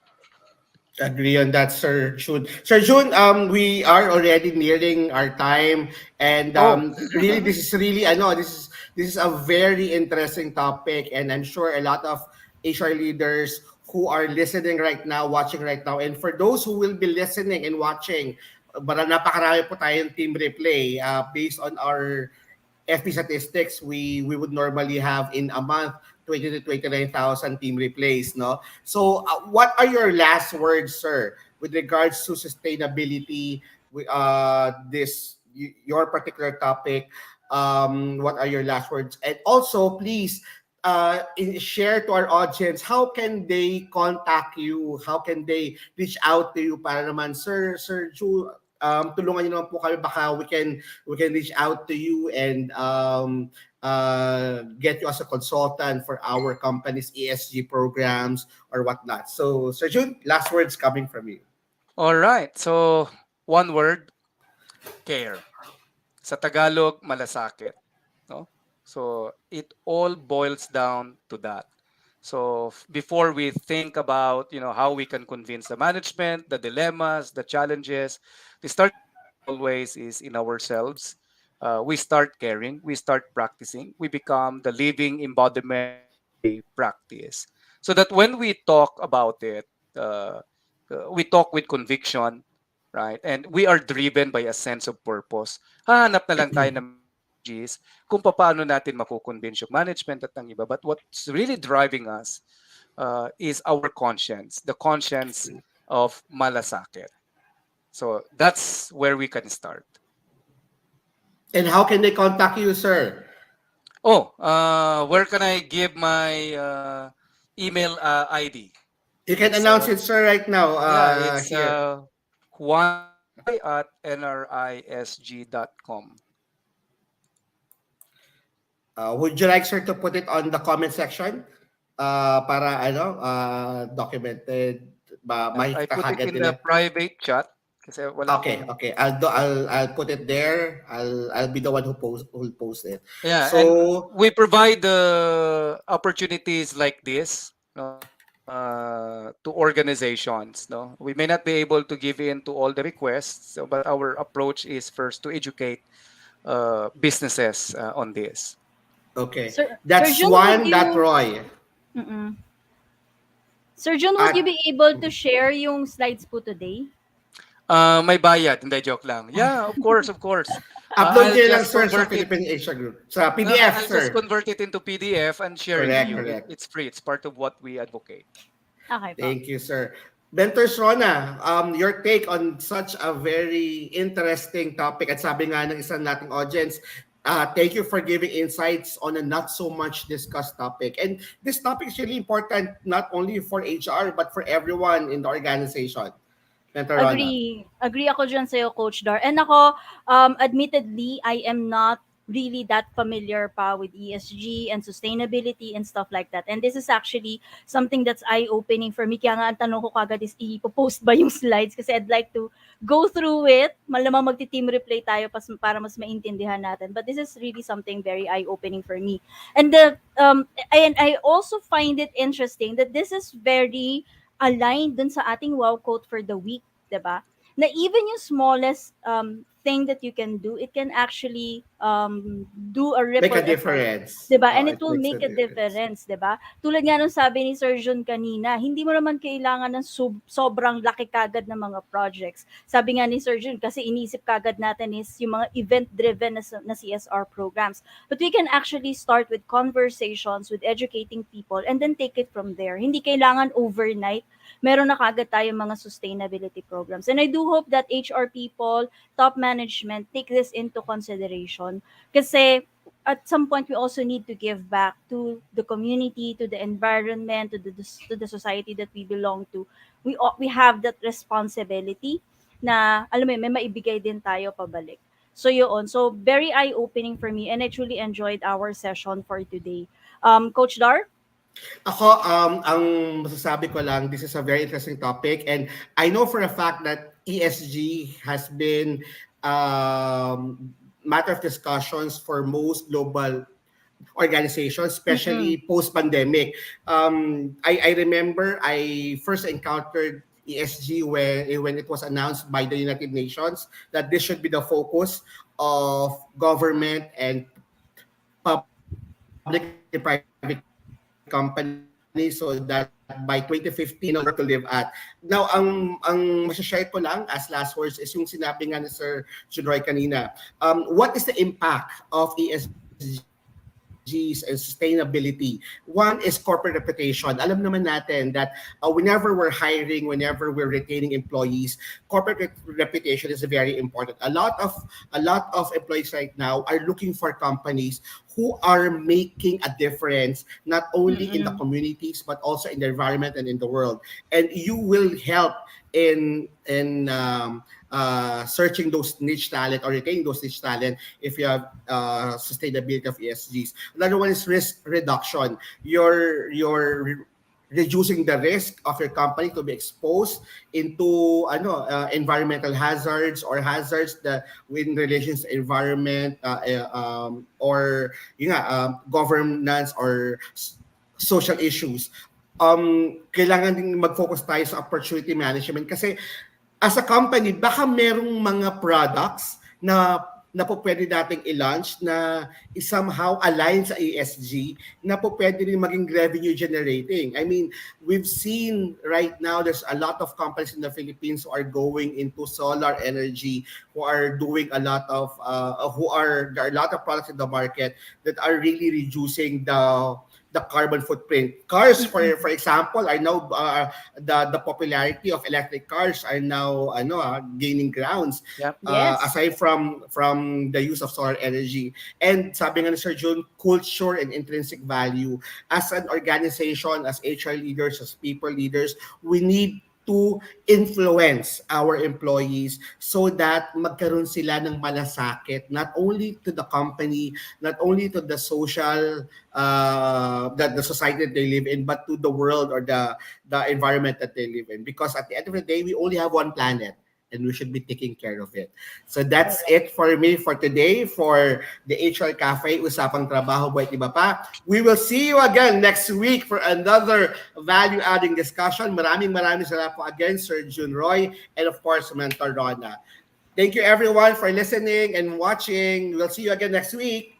Bye-bye. Happy Bye-bye. Bye. Sunday. Bye-bye. Happy Happy Mother's Sunday. Happy Happy Day. Mother's Mother's Day. Day.